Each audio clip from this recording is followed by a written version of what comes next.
In 1982, 40-year-old George Emil Banks embarked on a ruthless rampage that would shock America to the core. Something in him just snapped. When he pulled the gun up and aimed it at me, I knew he was going to pull the trigger. As the clock ticked, the body count rose. Right about in here is where the two victims were laying, right on the street. And with it the question, why had the ex-prison guard from Pennsylvania brutally murdered his own flesh and blood? There was a lady holding a baby. He shot her and the baby. And committed a brutal killing spree that would ultimately claim 13 lives in a matter of hours. Butt of the rifle was coming through the window, and George started screaming at us, he's going to kill everybody.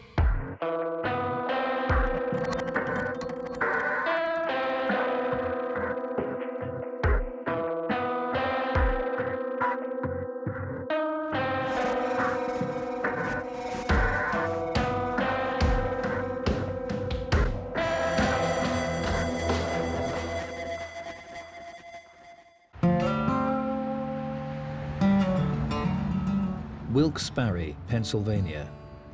During the 1950s and 60s, this once prosperous city in the northeast of the United States suffered a collapse of a booming coal mining industry, making life tough going for its residents. The city's economy partially recovered during the 1970s, but this decade of growth also experienced a huge setback in the form of a colossal tropical storm. Wilkes-Barre endured almost $1 billion worth of damage, but one of the worst moments in the city's turbulent history would undoubtedly be remembered for the actions of just one man during one unforgettable night. On an early September morning in 1982, the residents of Wilkes-Barre woke to the horrifying news that one of America's worst ever mass murders had just been committed on their very doorstep, and the man responsible had still not been caught. It was horrific. It's something that you would only see in a movie. Hundreds of police officers, along with countless journalists and onlookers, had surrounded a nondescript two-story house on Monroe Street. Detective Jim Zardecki was one of the first on the scene. All of a sudden we heard the smashing of the glass, and I looked up there at that window, and the butt of the rifle was coming through the window. Inside, one man was engaged in a standoff. I heard policemen yell, "We have him in our sights." And I'm thinking, are they going to kill him? The man sheltered behind the second-floor window was George Emil Banks, who, in a matter of hours, had embarked on a killing spree that had left 13 people dead. 7 of the victims were children. But what had driven this 40-year-old Wilkes-Barre resident to embark on such a violent killing spree? And why had he ended up barricaded into an empty building on Monroe Street just hours later? 2:30 a.m., the 25th of September, 1982, Wilkes-Barre, Pennsylvania. Just 10 hours before the siege on Monroe Street.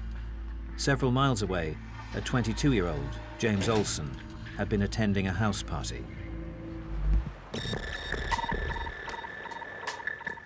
It was a pre-Halloween party. All of our friends got together, and some were dressed up, some weren't. We were in the house partying. Everybody having drinks, having fun. It was actually a good party. I went outside to get another bottle of booze out of my trunk of my car. And this is when we heard the noises. I said, boy, somebody's throwing firecrackers. We couldn't figure out what it was. So then we just see this gentleman walk out of the house with the camo. He had a camo hat on. My buddy Ray Hall says to him, "Hey, I know you," and pointed to him. And he turned the gun, he had the gun at his side like this, picked the gun up and shot him. I thought they were pulling a gag on me. It wasn't a gag, it's far from it. Especially when he turned the gun to me and said, "You're not gonna live long enough to tell nobody about this." All I can remember is the eyes. He just had that look about him, like, this is it. I knew he was gonna pull the trigger. That's something that's in my head, will be there probably for the rest of my life. Across the other side of town, Jim Zardecki was at home when his night's sleep was cut short. I got a call from our chief deputy coroner, tell me that there was a homicide in Wilkes-Barre. Whilst Zardecki raced across the city, local police were arriving on the scene at Schoolhouse Lane. There they found James Olson and Ray Hall critically wounded. And when I got shot, the bullet, when it went through, it just like pulled the life out of me. It's like Jesus Christ himself reached down and like pulled my insides out. Like it was just a really empty feeling. Leaving 2 men for dead, the gunman was immediately on the move. He walked down the street backwards, holding the rifle like this. Walked down the street, and from what my friends tell me, of course, because I was already shot at the time, he had put the gun to someone's head at the end of the street and stole their car.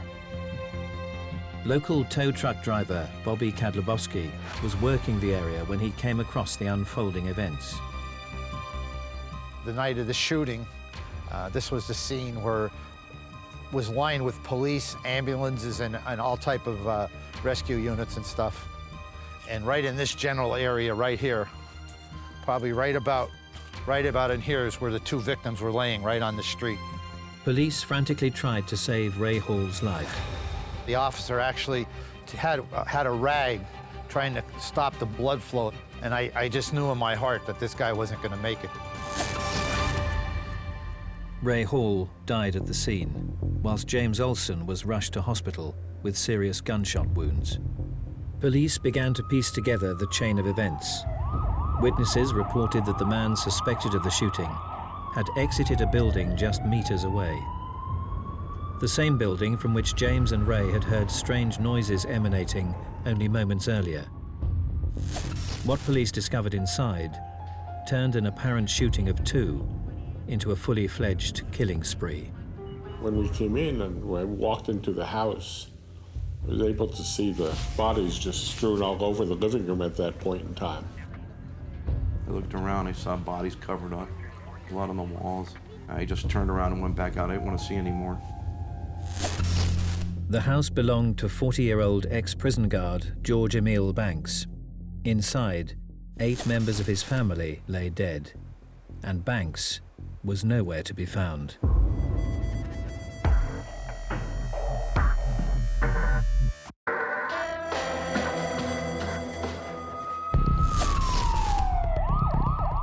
In the early hours of the 25th of September 1982, Wilkes-Barre police reported to a house party where 2 people had been shot, 1 fatally. As they investigated further, the apparent shooting of 2 turned out to be far worse. In a house just meters away, they discovered the bodies of 3 women and 5 children. The hunt was on to catch a spree killer, and ex-prison guard George Emil Banks was identified as the prime suspect. George Banks was born to mixed-race parents on the 22nd of June 1942. His mother was white, his father was black, and in his early days, growing up in Wilkes-Barre, Pennsylvania, where you had an African-American population of far less than 1%, and coming from a biracial family, for George Banks, that was extremely difficult. During the early 1940s, parts of America were still struggling with segregation. At that time period when George was growing up, there was still some racial tensions, between African Americans and whites. So it wasn't exactly the best time period to grow up in, but his family tried to make the best of it. Banks's parents never married, and the family's racial mix seemed to torment him throughout his life. Psychiatrists would say, of course, that the experiences George went through could lead to him hating himself and disliking his own black identity. The fact that he was mixed race made him feel he wasn't accepted by either black people or white people in the community. George continued to struggle with this perceived racial prejudice throughout his late teens, prompting him to enlist into the military as a means of escaping his troubled youth. So after high school, George enrolled in the military, but the problem was George wasn't the type of person who liked to take orders. He always liked to be in control of his own life. He liked to be in control of others around him, so he couldn't take orders well from superiors, and that ultimately resulted in him getting an early discharge. From this point on, Banks's life continued on a downward spiral, until at the age of 19, he found himself in serious trouble with the law. One night, he and some accomplices tried to break into a local bar. The bar owner was there and Banks shot him in the chest at point-blank range. It was like a botched armed robbery. They ended up getting caught. I believe the sentence was 5 to 7 years he had received. However, while he was serving his time, he actually escaped during a work detail. He was caught within 5 hours, and they added another 1 to 7 years to his sentence. After spending 7.5 years behind bars, Banks was finally released from prison and straight back into the community he had so despised as a youth. The 25th of September 1982, 3 a.m. 13 years after Banks's release from prison, police had been called to Schoolhouse Lane in Wilkes-Barre to investigate the shooting of 2 men. But on their arrival, they uncovered another bloody scene that was even harder to comprehend. The killing spree had actually started in a nearby property, the home of George Banks. The policemen that were at the scene, the first responders, had identified the culprit as being George Banks. When I walked in, there were multiple bodies in the house. And you start looking around and see that this was far more than just a normal homicide. It appeared to be a targeted murder at that time. Banks had woken hours earlier, having partially slept off a cocktail of drink and drugs. His killing spree was spontaneous. He actually may have snapped, and he may have suffered from some profound psychological disorder. It was at that moment he decided to act. He picked up his AR-15 assault rifle. He put a 30-round clip in the gun. His first victim was fellow resident Regina Clemens. Banks then made his way through the house, shooting as he went. There were shell casings, bodies everywhere. It was just a horrific scene. Within just a few moments, all of the occupants downstairs were dead. Banks then turned his attention to the second floor. He ruthlessly killed everyone in his path, even targeting defenseless children. I can remember being absolutely shocked walking in there. I had been in the DA's office since 1972. I had seen literally, I thought, everything that there was to see.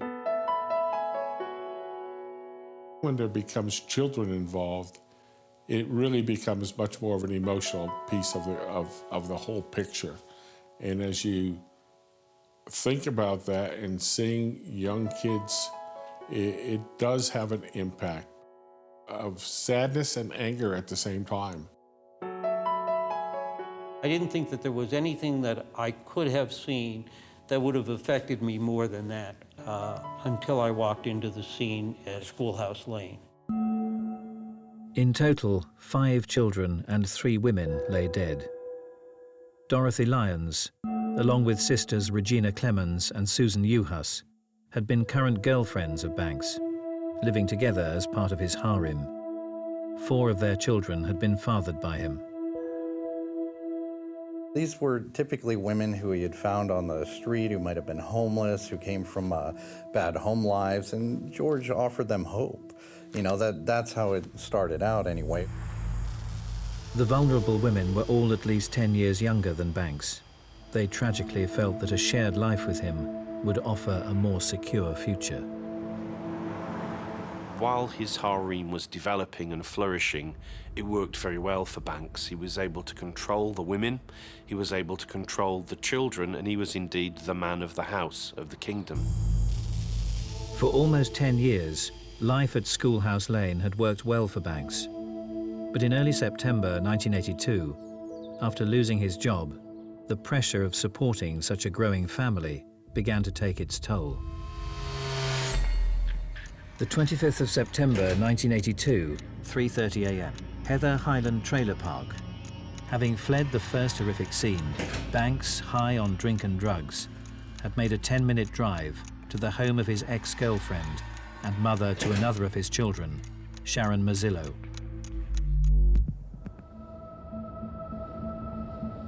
So when George pulls up, he goes up to the door. Sharon knows it's him outside. You know, it's really early in the morning, so she goes to open the door and find out, you know, what the heck are you doing here? Earlier in the year, Sharon had won a custody battle for their 5-year-old son, enraging Banks. As she opens the door, she notices George is holding the assault rifle. And at that point, he shot her at point-blank range in the chest. She died almost instantly. Pushing his way past the now fatally wounded Sharon, he continued on inside the trailer. George Banks got in there. He shot his son. He shot his girlfriend. He shot his girlfriend's mother, who he absolutely hated. He shot one child who was not his child, but who we later learned had made fun of his child for being half African American. With his savage spree escalating to new heights, Banks exited the horrific scene. You know, at this point, as far as George is concerned, he's killed everybody in the home. He even says something to that effect out loud as he's leaving the house. You know, I've taken care of everyone here, or something along those lines. But unbeknownst to George, there was still 2 more people in the house. The 2 boys, 13-year-old Keith Mazzillo and 11-year-old Angelo Mazzillo, had been hiding out in a cupboard and under a bed. Both were able to sort of peek and see what happened, so they actually saw some of the killings. As police descended on the scene, the 2 boys confirmed they had just witnessed Banks kill their family in cold blood. They went inside, they saw all these bodies laying around, all this blood everywhere. Seeing a child dead on the floor, it's overwhelming. I've seen, you know, hundreds of dead bodies over the period of time. I've gone to autopsies, but that whole thing, really, the massiveness of it is just something that makes it stand out above the rest. Most spree killers are selective and methodical. They target particular individuals whom they believe are conspiring against them to make their lives miserable. And they want to get even with them. They want sweet revenge. A spree killer remains in a state of frenzy, probably because of his mental illness that makes him hyper and agitated and depressed all at the same time. Having shot a further 4 dead, Banks left the trailer park physically and mentally exhausted. Banks took himself to a nearby park and fell asleep. Partially, some of this will be because of the cocktail of alcohol and pills that he'd taken, but also part of it will be an adrenaline come down. Obviously, in killing his partners and children, it would have been a highly stressful situation. He would have been full of adrenaline, serotonin, free histamine. When that subsided, you will feel drained and fatigued, and you will need to have literally collapsed and rested.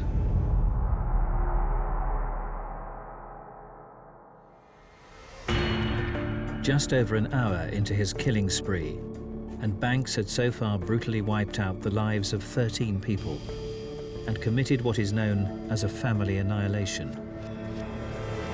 Family annihilator is an individual, usually a male, who believes that death is better than life for his family.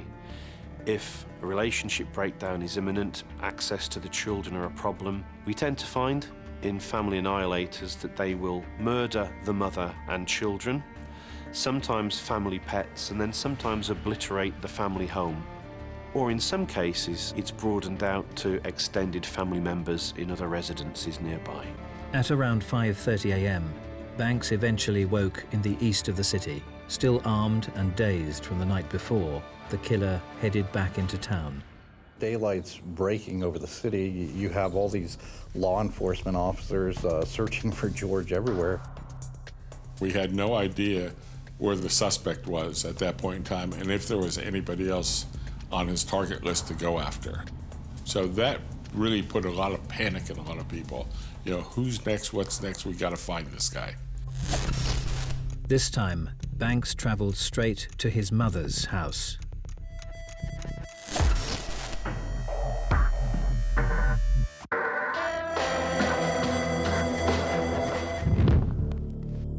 The 25th of September 1982, 5:30 a.m., Wilkes-Barre, Pennsylvania. Just 3 hours after 40-year-old George Emil Banks embarked on what became known as one of America's worst ever spree killings.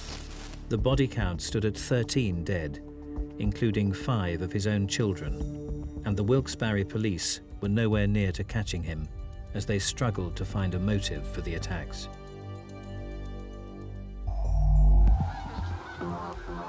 "13 years before his spree, in March 1969, after spending 7.5 years behind bars for his part in a botched armed robbery, 27-year-old George Banks had been released back into the community to start a new life on the straight and narrow.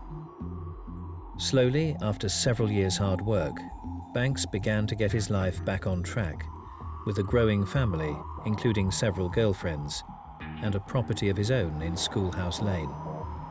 Despite his previous felony, Banks had managed to get a job as a watchtower guard at the State Correctional Institution in Camp Hill, Pennsylvania.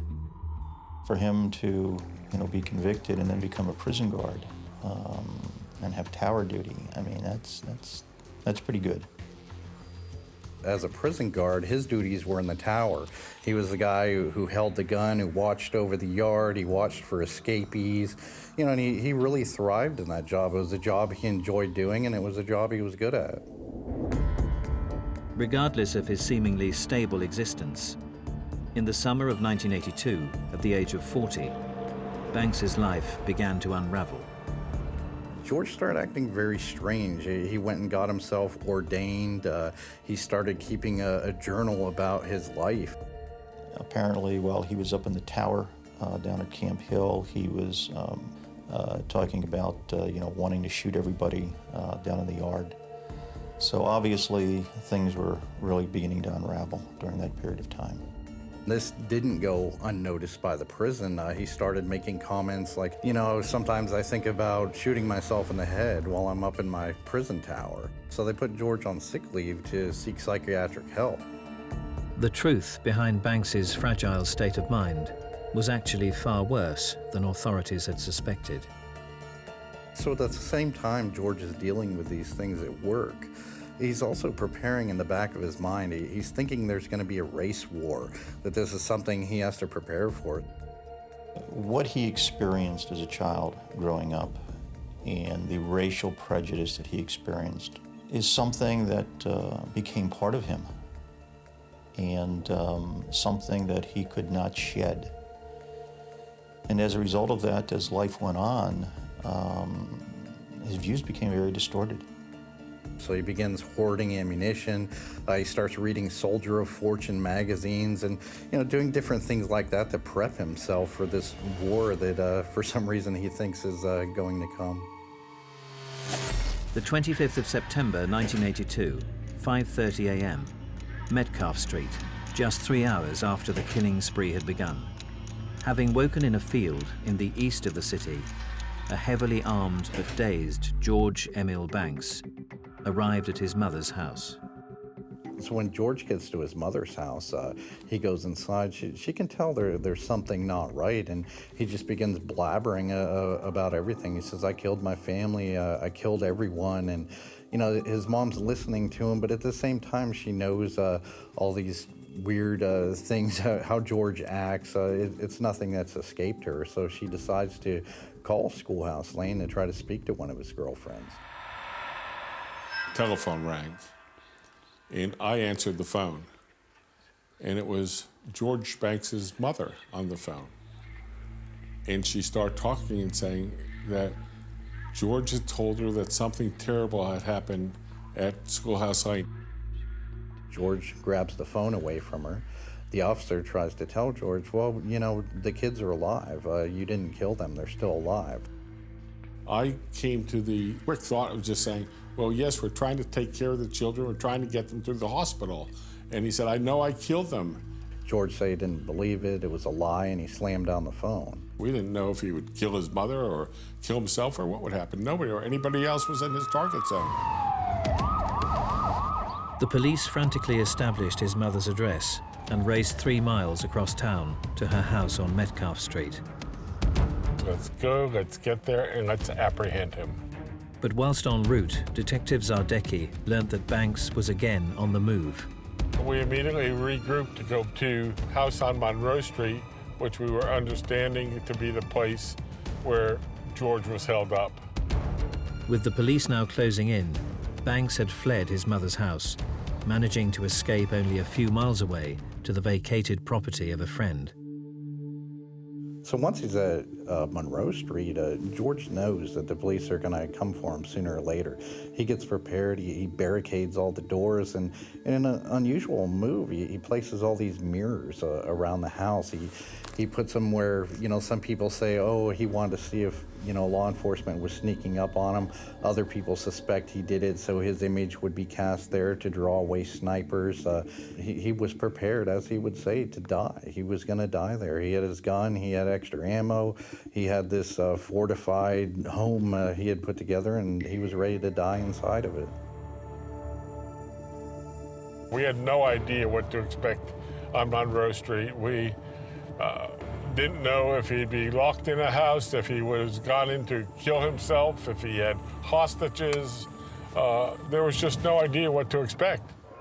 Detective Zardecki remembers arriving at the scene and being faced with an unpredictable situation as a standoff commenced. Tension was huge at that time. Didn't know, would he come out firing? Would he shoot himself? All of a sudden we heard the smashing of the glass, and I looked up there at that window, and the butt of the rifle was coming through the window. And we heard this ranting and raving and screaming, and George started screaming at us, he's gonna kill everybody. We dove underneath the car and just tried to talk back, to calm down. Talk to him, we want to talk to you, George, we'd like to come down. He would go on about his kids, and he didn't want his kids to grow up in this white racist world. And much of his conversations and ranting were in that mindset of about the racist world, the white racist world, didn't want his kids to grow up. We kept trying to convince him his kids were alive at that point in time. Banks' question to the police, are the children still alive, indicates to me that he had very mixed feelings about having taken their lives. Finally, Detective Zardecki and his team had an idea for the motive behind the spree. By killing his children, Banks thought he could spare them the torment of the inevitable race war, a perceived battle that he had supposedly endured throughout his own life. His attitude about race overwhelmed his thought process. He perceived that his children may be generals in the racial war. He had planned escape routes from Wilkes-Barre where he was going to store food. That at night he would go out in Wilkes-Barre dressed in black with a rifle and pretend he was part of this racial war. George was preparing for the standoff because, as he would later say, he wanted to die. You know, he had killed all his children, he had killed his family, he had, you know, as he would say, saved some of them from this race war, and now he himself was preparing for death. He had it in his head that these law enforcement officers, that they were out to get him. At 7:20 a.m., with Banks cornered, police attempted to contain the situation. They knew George was armed, they knew he had a lot of ammunition, and they had to deal with the situation and try to do so without anyone getting hurt. George Banks that night was wearing a T-shirt that said, "Kill them all and let God sort it out." We came all the way over to this area, and at that point in time, we moved up into here. And I remember I had Detective Mitchell and Detective DeSoy were on the corner of this porch. And I was laying on the ground at that point in time. As police began positioning themselves around the siege building, more and more bystanders descended on the chaotic scene. We started having people all back in this area. Cars were coming through, all on the other side back in that area. We had people coming through. News trucks were coming down here. There were people and news media all over the creation. At times, it was really almost a circus atmosphere. You have approximately 150 law enforcement officers were on the scene. You had state police, you had local police, you had law enforcement officers from all over the county responding to the scene. 1 hour in, and an end to the siege seemed no closer. Banks remained in a position of control over the officers below. We had people literally who were in harm's way, that had no body armor, that had merely rifles or handguns, that could have been picked off very easily. He was a trained sniper. He could easily take people out, and he would later say, you know, he had more than one officer within his sights. By 8:15 a.m., Zardecki and his team knew they had to somehow open up a line of communication if they were going to end the standoff. We were here for several hours during the whole siege, and we went through a series of events. So they tried to speak with him over the bullhorn. You know, he wasn't responsive. Sometimes he would yell different things out the window at him, but he didn't really respond as far as, yes, I'm going to come out. At one point in time, I went to a side house over here and made a phone call to try and talk, see if I could get George on the phone to try and talk with him at that point in time, but weren't able to do anything with that. At 9 a.m., Banks's mother was brought to Monroe Street. Then we had his mother from back into the crowd up over into this area to be able to get in a way that she could talk to George. Not even his own mother talking over the bullhorn could get him to come out of the house. Almost 2 hours into the siege, and the police were beginning to run out of ideas for how to get Banks out alive. Many spree killers take their own lives. First, they get even, and then they commit suicide. But George Banks' standoff with law enforcement may have been intended to give him what he couldn't do himself. He wouldn't drop his weapon. He'd go out in a blaze of glory. He'd let the police do what he couldn't do, and that is to take his life. He kept threatening to kill himself because of killing his kids, and we kept trying to convince him that they were alive and to keep him talking. In a desperate attempt to end the situation, it was decided to once again play up to Banks's apparent concern and confusion over the well-being of the children he'd just shot. Pat Ward, a young presenter for local radio WILK, remembers receiving a call during his daily broadcast. Then the telephone rang, and our reporter in the field, Bob Leidig, asked me to do something on behalf of the Luzerne County District Attorney, Robert Gillespie. He asked me if we would modify our broadcast to indicate that George Banks, in fact, had killed no one. We came up with the idea of trying to say, well, let's do a radio broadcast. Let's see if we can get somebody to do it. And Bob Gillespie, who was district attorney, arranged to have the broadcast done and to actually do an interview. My first reaction was, is he crazy? My second reaction is, we've got to do this. There are lives at stake here. While Bob was setting up in the interview, I had a big boombox at that point in time, and I would be within distance that George could hear the interview, and hear this live interview that his children were in area hospitals, that they were being taken care of, didn't know the condition of them, but they were alive and in hospitals. At 9:58 a.m., the fake news interview was broadcast live across the county. The children are alive, they are hospitalized. And George Banks was listening.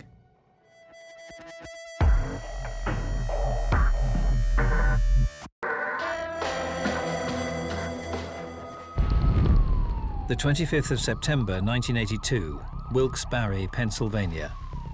Having shot 13 people dead in a ruthless spree, ex-prison guard George Emil Banks had barricaded himself into the upstairs of a two-story house on Monroe Street. Below, a circus-like crowd of press and public watched on, as police tried everything in their power to draw him out safely. At 9:58 a.m., in a last-ditch attempt, a fake radio news broadcast was played out over a speaker, stating that the children Banks had just shot were in fact alive and needed his help. The children are alive, they are hospitalized. But to their dismay, Banks remained defiant. Although he listened, we didn't know what was really going through his head. We could only hope to surmise or try to hope that he had some belief in what was happening. He kept saying, "I know I killed them." But at the same time, I think a part of him wanted to believe that the children were alive. The radio broadcast appeared to have failed, and police knew they needed to end the standoff before more innocent lives were lost. Remember, George yelled out, "It's a good day to die." I heard policemen yell, "We have him in our sights." And I'm thinking, are they gonna kill him? But the police were not about to oblige this killer with a quick exit. My instructions were, do not kill this person. Let the justice system do its job. The police feared that they had run out of options to end the standoff peacefully, until to their surprise, a former prison work colleague of Banks pushed forward from the crowd. His name was Robert Brunson, and he knew George well from the prison, and he volunteered to talk with George. And he said, "George, you need to come out. I won't let them hurt you. I'll put myself as a shield between you and the law enforcement officers, but you need to come out." For whatever reason, none of the other tactics worked, but this one did. George agreed to give up, and he was going to come down the steps and out of the back of the house and meet Brunson at that point in time and hand his gun to the people outside of the house. At 11:17 a.m., 4 hours after the standoff had begun, George Emil Banks finally gave himself up. At the time he was coming out, he didn't have any expression. There was no sign of any expression to anything. He just looked straight forward, said nothing, and just got him cuffed, got him to the car, and got him out of here. Almost 10 hours after beginning his merciless killing spree, George Banks was in custody. As we went upstairs to the detective's room, we sat George on a chair, and I remember handcuffing him to the chair. And I walked out in the hallway, and I started to quiver. The adrenaline had gone. I became extremely emotional, and I just thought, wow. The 6th of June, 1983, Luzerne County Courthouse, Wilkes-Barre, Pennsylvania. Banks stood trial for the murder of 13 people. The youngest was just under 2 years old. I can tell you the first time I met him was at the county prison, and he was in the library. He was not shackled. There was no guards, and it was just me and him. He could have came across that table on a moment's notice and killed me if he wanted to. He didn't do that. He was very respectful. He was thankful. I can tell you from the first day I saw him to the last day I saw him, he was always alert, calm, very considerate. He sat, he looked, he listened, and when he wanted, he spoke. At some points, as George is talking about the crimes, at some points he would cry.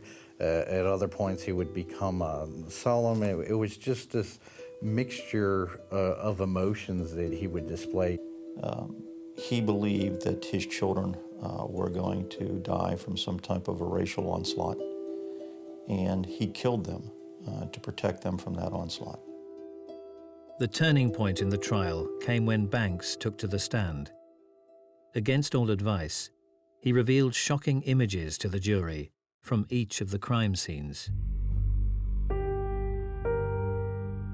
Before the trial began, I told the Commonwealth of Pennsylvania that I would not allow them to admit any of the pictures because I felt that they were so inflammatory that they might be held against Mr. Banks.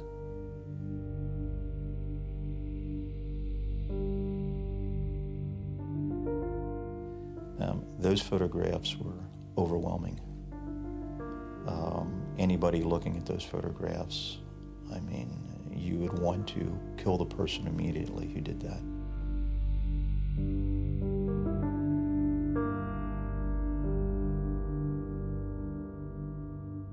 The jurors, I think, were just aghast. Some of them, you could see they were starting to cry.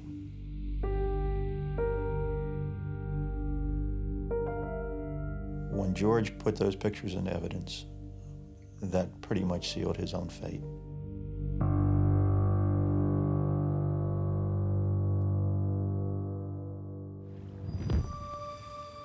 On Banks's 41st birthday, and only 16 days after the trial had begun, the jury unanimously agreed to a verdict. He was given the death penalty on 12 first-degree murder convictions. He was found guilty and he was sentenced for third-degree murder. He was found guilty and he was sentenced for, I think it might have been attempted murder, aggravated assault, theft, and robbery. I remember I was sitting there in the courtroom crying, and he got off the stand, and he just walked over to me and just put his hand on my shoulder and then just sat down.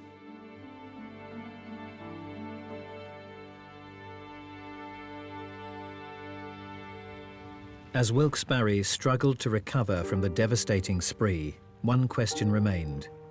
What could have driven a man to commit such chilling crimes? When an individual such as Banks, who is paranoid, and that chronic behaviour of alcohol and drug misuse can bring out the darker side of an individual, in his case, it made him quite unpredictable and prone to rages, and I think it unleashed the acknowledgement within him that his family were now a burden, and he couldn't find another way out. The thing that stands out to me more than anything is how fragile the human brain is. In the different homicides of the many I've seen over the years, what sets off people? I just couldn't imagine how anyone could do that. And going in and looking at my children sleeping peacefully, and to this day, it bothers me. I do not believe that Wilkes-Barre will ever forget that day. More importantly, I don't believe that Wilkes-Barre should ever forget what happened that day. I'm not the same as I was 30 years ago, that's for sure. But it changed my life, there's not a doubt. It definitely changed my life.